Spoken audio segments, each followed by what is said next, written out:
Hello. In this video we will demonstrate the mode conversion phenomenon that occurs in a long slender bolt. It's typically an ultrasonic waveguide, and the phenomena is that you get a mode conversion from the conical wave that comes off of the transducer. Remember, the transducer is modeled as a piston hitting the head of the bolt, actually an infinite number of small pistons. You get the wave coalesce, you get the dead zone when all these tiny little pistons hit the bolt. You get a multiple of wave fronts. They all coalesce into a wave front and start traveling down the bolt as a single planar wave front.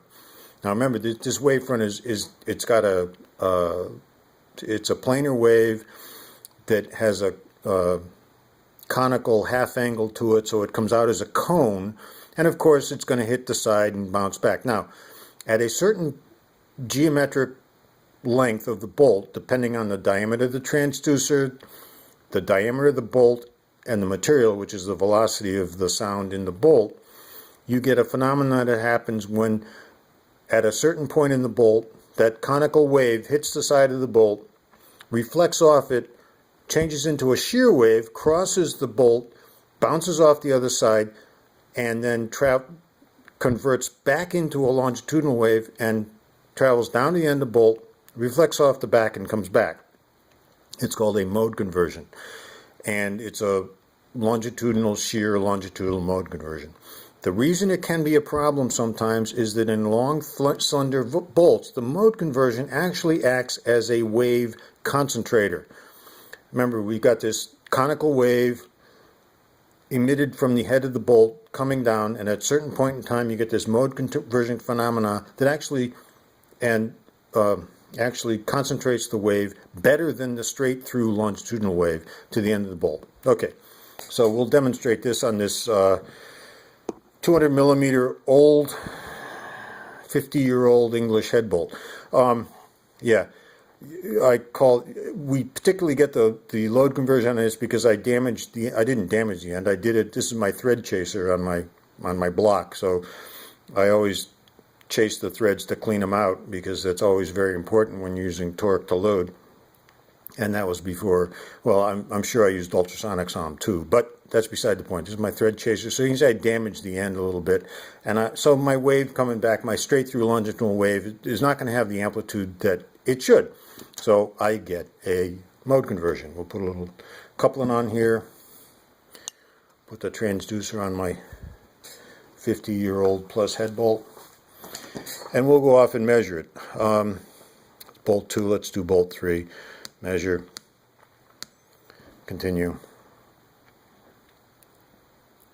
Setting up the receiver, getting the gain and threshold, 212. Now I measured this. It's actually 205 millimeters. It's an old, it's a steel bolt. I should have better, if I measured it at 205, I should be closer to the actual length than 212. Something's wrong. But it's a good signal. The echo is good. It adjusted it up. The AGC button's not on. But let's take a look at it anyway. So we look at it, and look, there's a nice signal. But you see, there's a little trick over here and a little tickle over here. We move it back, and I'm zero crossed on that wave, but there's a wave in front that's at much lower amplitude, but it's still in front of the wave. The first echo back, whatever happens, is the longitudinal wave, straight through longitudinal wave. It's fastest. The mode conversion wave, because it has a shear effect, a diameter effect to it, comes afterwards. But you see, because of the concentration phenomenon effect of the mode conversion, my mode signal is higher than my straight through longitudinal wave. Now, the change in time to change in stress or force is going to be the same from this one. Well, this one is not going to be exactly the same. If you calibrate this bolt, you want to do it on this. The only difference is that the shear wave now has a function. The distance between here and here is that shear wave on the diameter.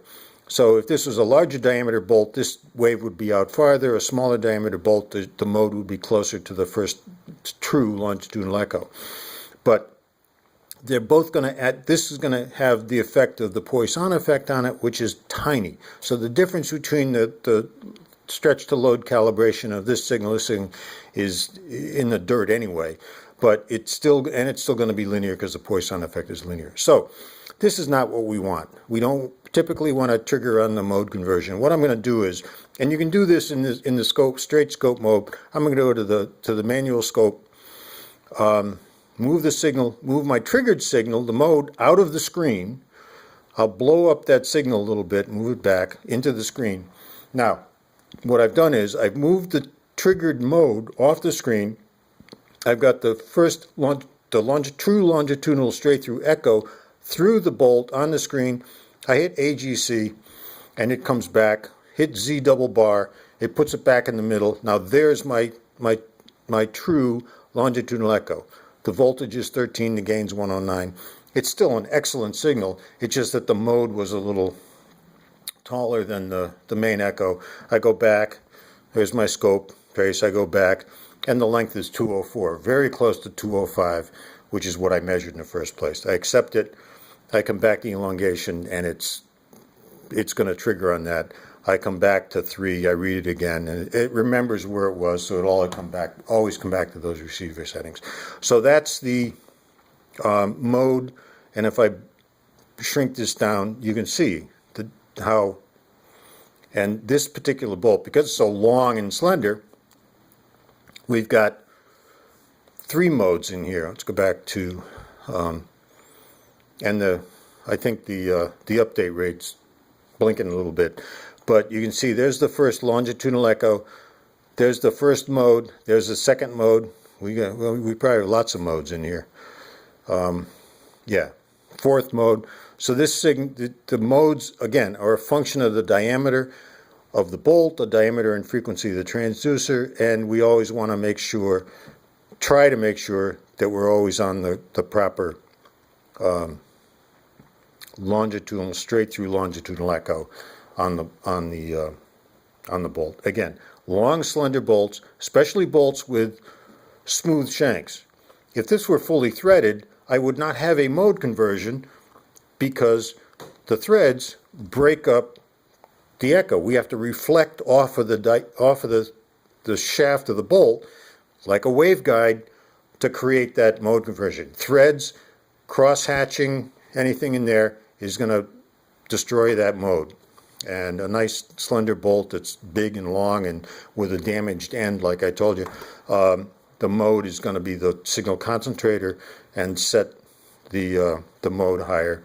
Just go back and check. Just if you've got a long, slender bolt, a stud with a smooth shank, just double check and make sure you don't have a mode conversion. If you don't, it's no big deal. It's always going to be there. It's always going to be the same amplitude. It's always nice to come back on the longitudinal wave. We're done, comes back, and it's stored. All right.